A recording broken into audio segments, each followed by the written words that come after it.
We're back under green.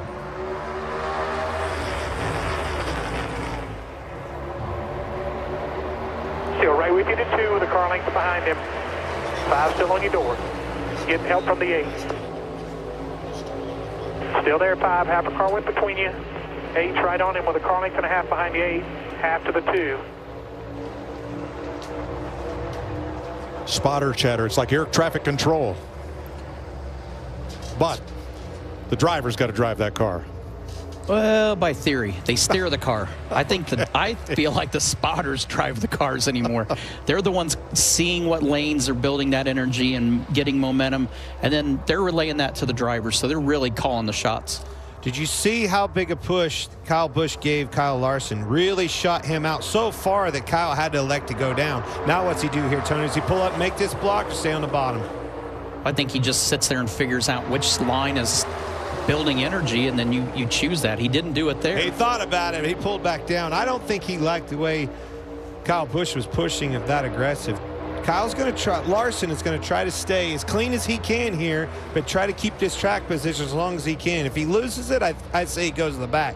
But if he stays up front, I bet he tries to stay there. A lot of pushing. 20 cars in that draft. BJ McLeod got back out on track, but he's half a lap down. I do think this is a scenario with Kyle Larson where the reason he's staying there is he wants to gather as much information as he can, but he doesn't want to do it with a lot of risk. If his car didn't feel good, he wouldn't stay there. He wouldn't elect to put himself in that position. But as long as that car feels and drives the way he wants it to, he is gathering knowledge that's going to help him for Sunday. And remember, last night he was a 1/10.5 off of Alex Bowman's pole-winning speed, and the difference in those two setups may well be the difference between the car Bowman had trouble driving tonight and the car that Kyle Larson is leading with tonight. Very true.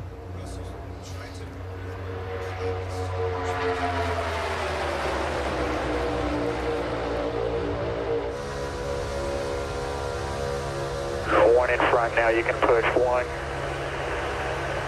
Whole different ball game. 3/4. This duel is whole different ball game. We saw those Fords strong the last one. These Chevys are showing some serious muscle. That outside line, Daniel Suarez is giving him some shots. I think if they can get out ahead, they're going to move back down and probably try to get in front of Kyle Larson, pair those 3 up.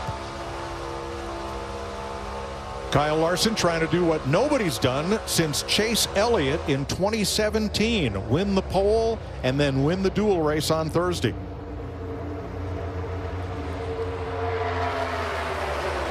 Huge run down the backstretch. Watch what it does, though. Watch what it sets up.